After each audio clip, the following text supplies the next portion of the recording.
Yes, yes, yes. Very good.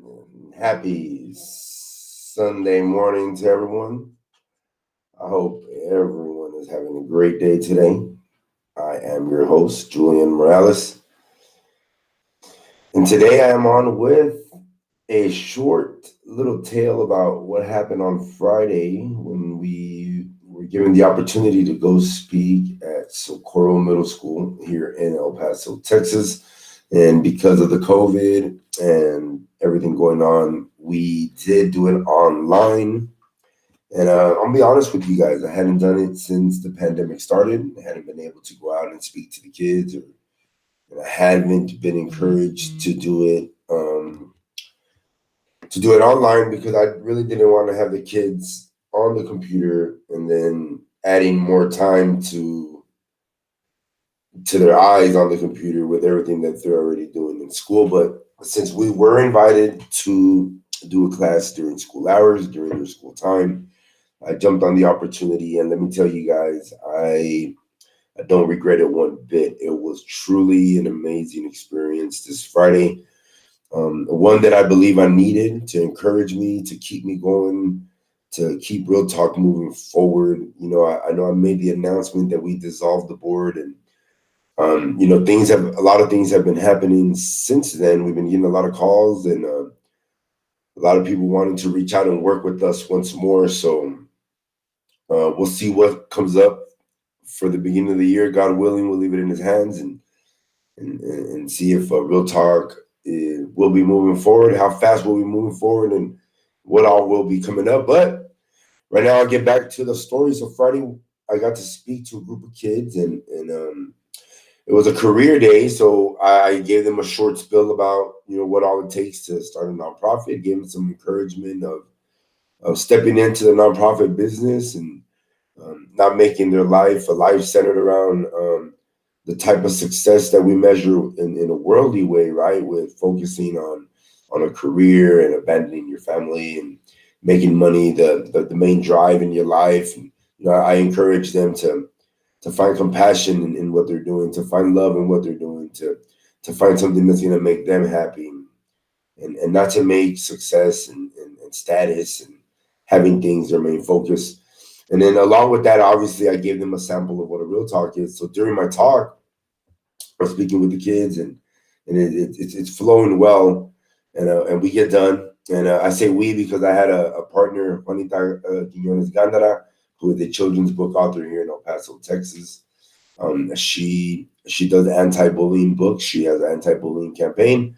She has a heart for the kids. She loves the children. So, anyways, we're speaking to him, and I got asked a question, and the question was, we got asked a question: what advice would we give to a child whose parents have been deported? Okay, so living here, for those of you just joining us, Real Talk is out of El Paso, Texas. We also have a chapter out in Las Vegas, Nevada. But here in El Paso, we deal with a lot of border town stuff. We are located on the border of Juarez, Mexico, and obviously El Paso, Texas. And our communities intertwine, intermingle, and come together in everyday life. And unfortunately, a lot of the kids, our children here in this community, do experience the loss of parents due to deportation. So the answer came up, and both my partner and I looked at each other, and we hesitated for a few minutes. To be honest with you, this is something that's a tough question, something that can't be answered. I at least I don't think just on a whim, just on the fly. It's something that needs to be very well thought out. So we both hesitated, and she said, "Julian, would you like to take this one?" And I prayed for a few seconds before I took it, and this is how I answered. And I don't know if it's right, I don't know if it's wrong, but it was from the heart. And I said, look, as a child, your parents make decisions, or things happen that are out of our control in our lives, because we're not in control of our lives as much when we're a teenager. There are some things that are out of our control. I said, however, you can allow this to do one of two things to you. Is you can allow this to make you angry and upset and make you want to do things the wrong way, want to do things through anger, want to do things out of hate, and it might turn you and lead you to a different path.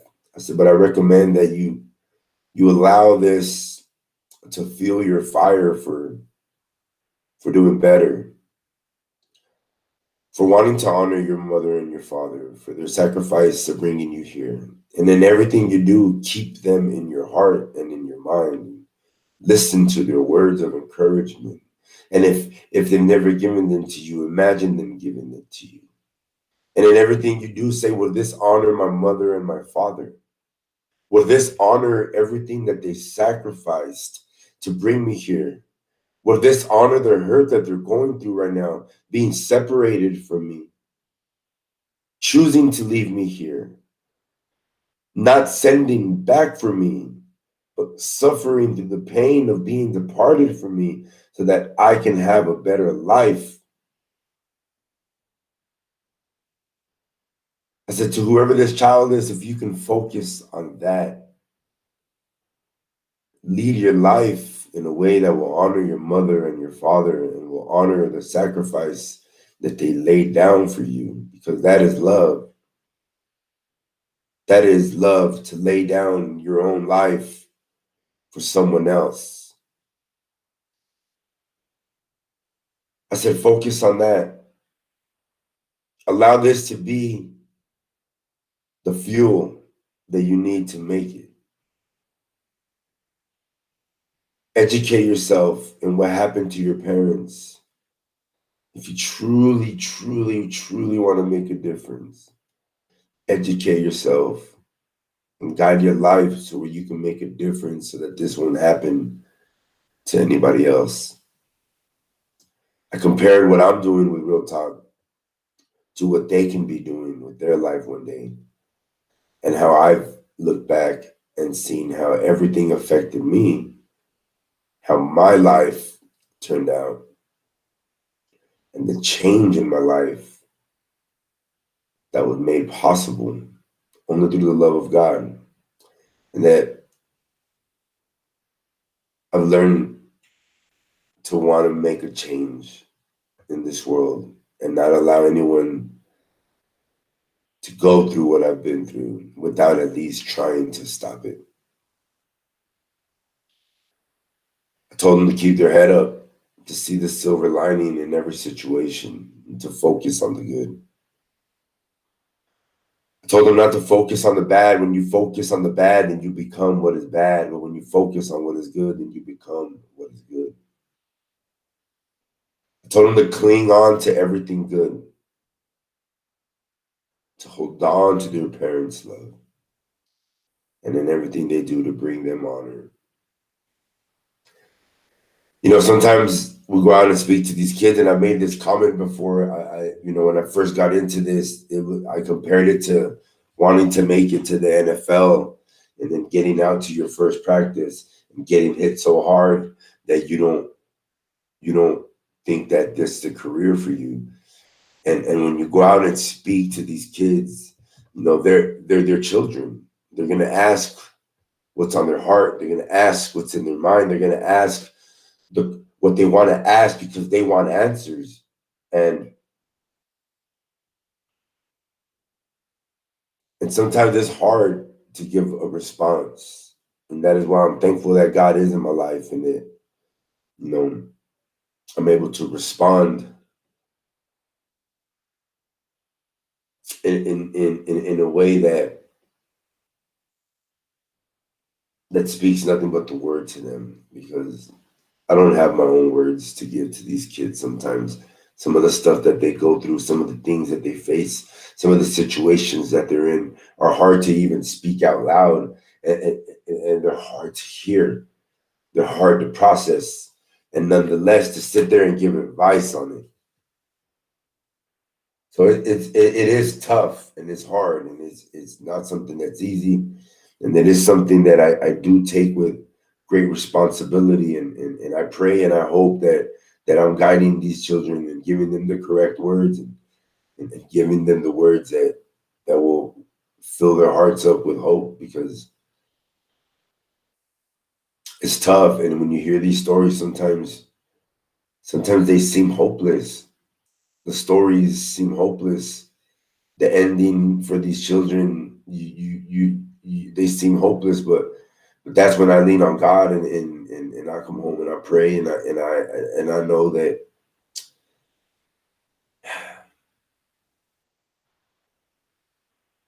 that God's will be done. So I leave y'all with that story this Sunday morning. God bless each and every one of you guys. Thank you all for listening. Please stay tuned as Real Talk Youth Impact Program El Paso might be coming back January, and we'll have a lot of events. Obviously, going to be coming back up, especially if the city opens back up and Real Talk opens back up.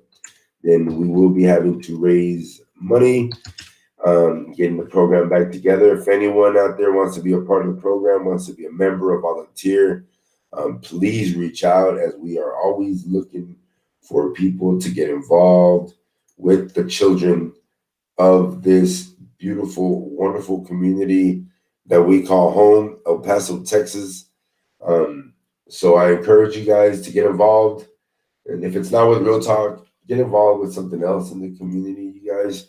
There are a lot of things out here. There are a lot of people with great community programs that love the community, whether it's our less fortunate community, whether it's the children of this community, our drug abuse community, whatever it is. Get involved, help somebody, reach out, encourage someone.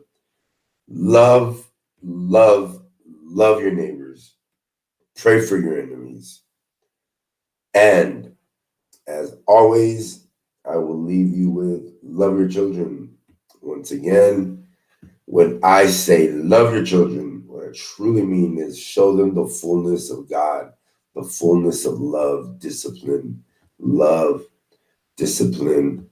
it's patient, and it's knowing, it's speaking in truth, and it's loving them and hugging them and disciplining them, putting structure in their life, showing them right from wrong, guiding them in the way of the Lord, and ultimately allowing God to do his will in their life.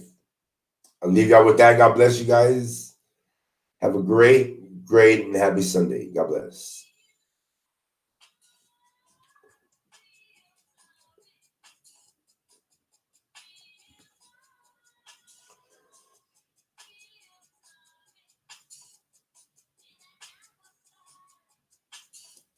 On that borderland, El Paso.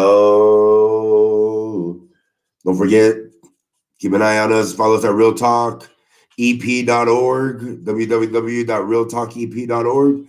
Don't forget to hit that like and subscribe button. And please share, rate, and comment. Have a great day. God bless.